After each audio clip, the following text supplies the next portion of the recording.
What are 6 tips for a maximum of productivity?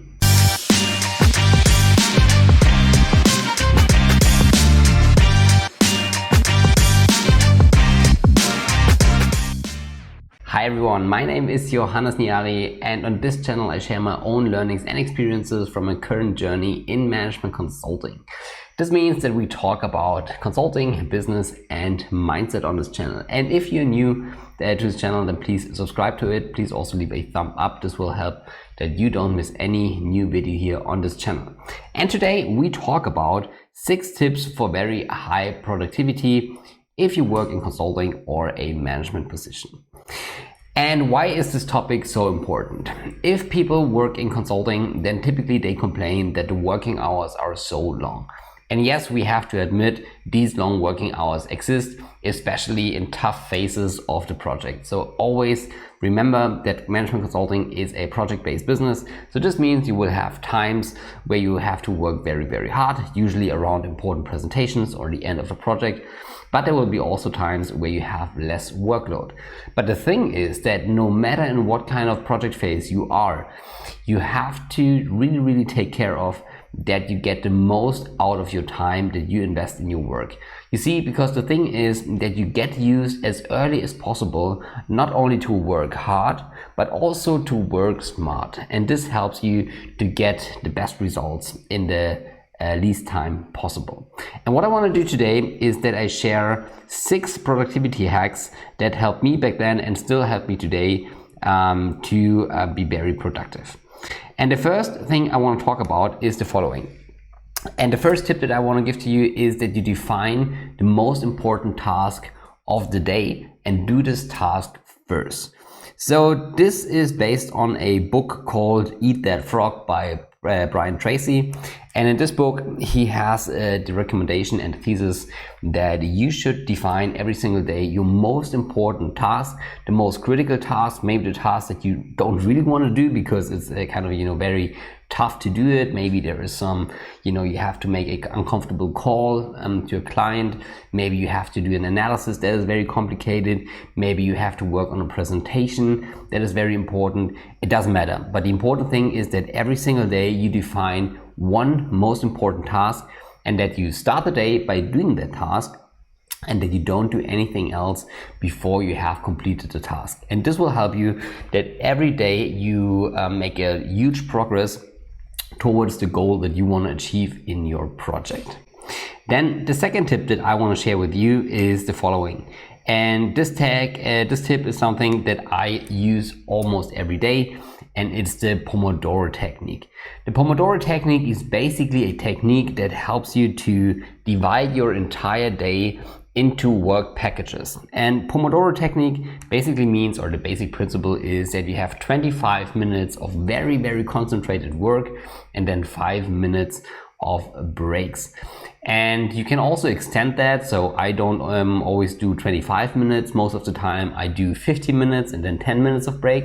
But this really helps to, stay concentrated, stay really focused during that 50 minutes. But then on the other hand, also take the time, take 10 minutes to maybe go to the bathroom, to drink something, to check your messages.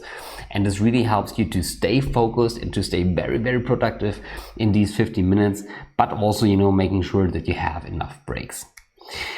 Then the next tip number 3 that I want to give to you is that you make use of your biorhythm.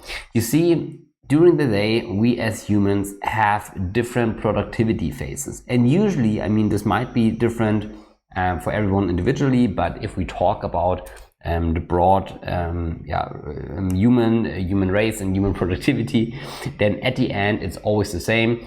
We are very productive usually in the morning, so this means between 8 and maybe noon. Then we have a low productivity phase usually after lunch, so this means usually after 1 to maybe 3 or 4. This is a low productivity phase. And then we have 2 more productivity phases. One is in the afternoon, usually between 4 p.m. and let's say 6 to 7 p.m. And then we have another productivity phase late in the evening, especially if you are a person that is, considered to be an owl. So this means that you have your high productivity phases more towards the end of the day. And how can you make use of that? So what I typically do is that I do the most important tasks in the morning, or the most critical meetings. I try to schedule them in the morning because I know then I have the most energy. I'm really concentrated, I'm really focused, I have all the energy that I need to tackle an important task or to handle that meeting. Then in the afternoon, I maybe try to do some, less important work. Maybe I check some emails, maybe I, revise some presentations that are not too important at the moment or too critical. Maybe, I work on some slides. So really try to, have a task in the afternoon where I only have or I need low concentration level. And then it starts again, shortly, let's say after 4 p.m. up until 7. There I become, much more productive again. And this is usually the second time slot in the day where I try to tackle a more difficult task or more difficult meetings. Then I go for dinner, and then I have another 2 or 3 hours in the evening where I work on some more stuff. But what really, really helps is that you try to figure out what your times are where you are the most productive, and that you really try to place the most difficult tasks in that time slots, and this really help you to make use of your biorhythm. Then the next tip that I want to give to you is that you plan and do regular breaks. And I often see that in a consulting team room, that people work through the entire day actually. And sometimes they forget to make breaks. Sometimes they forget, to open the window to get some fresh air. They sometimes even forget to eat. And I really recommend, you can do that probably for 1 or 2 days.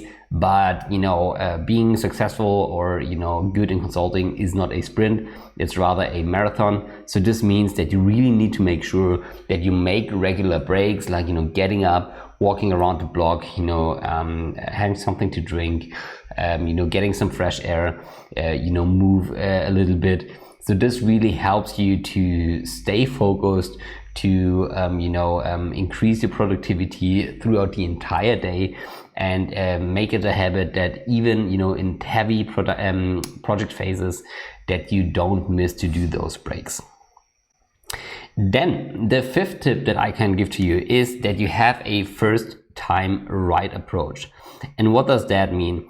First time right approach means that you do it right the first time, as the name says.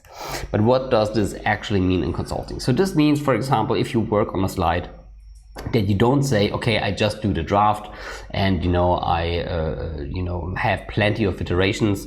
It's more that you say, okay, if I do it, if I touch the slide, then I try to make it as client ready as possible.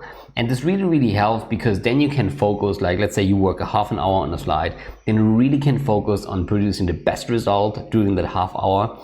And after that, it's done.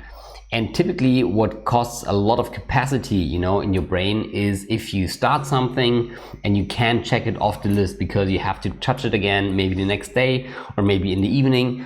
And this is a point where people very often get overwhelmed because they have so many open tasks in their head because they don't finish it and they don't have the first time right approach. So this means first time right approach, make sure that every time you touch something, it is client ready. And the last tip that I want to give to you, and this is also very important, is that you plan enough buffers and iterations. So what do I mean by that? In consulting, we have very iterative work processes, and this basically means, and this is usually different to other professions, especially to investment banking. In investment banking, it's very common that you work on a slide until perfection. Okay, and this means that you put in a lot of hours, to really work on one slide, and you just show it to the partner or to the to your supervisor if it's really perfect.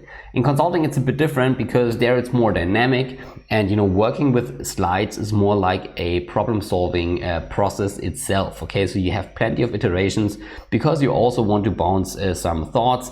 This is a way of communication consulting. And what I can highly recommend, and this is something that I tell everyone who starts in our firm, especially the junior people, I always say, okay, plan plenty of iterations. Because the thing that most people do is that they work on a task and then, in last minute, they send it to the project manager or to the partner to get feedback. And if they haven't collected some feedback up front, chances are very, very high that the partner or the project manager wants to do some adjustments on the storyline and on the slides. And this costs a lot of time and is very, very unproductive, because the entire team worked like weeks or even months sometimes on presentations. And then, a few days before the important presentation, the partner gives feedback, and then you have to do it all over again. And the reason for that is very, very often that people don't have an iterative work process. So they haven't planned some feedback loops up front, and they didn't plan enough buffer. And, make yourself a favor, do yourself a favor, and plan those buffers and plan those iterations to be as productive as possible. With that being said, of course, I'm interested what your productivity hacks are. Please write them down in a comment. With that being said, I hope this brought value to you. If you liked it, then please subscribe to this channel. Also leave a thumb up. And with that being said, have a very successful day. Hope to talk to you soon. Goodbye, Johannes.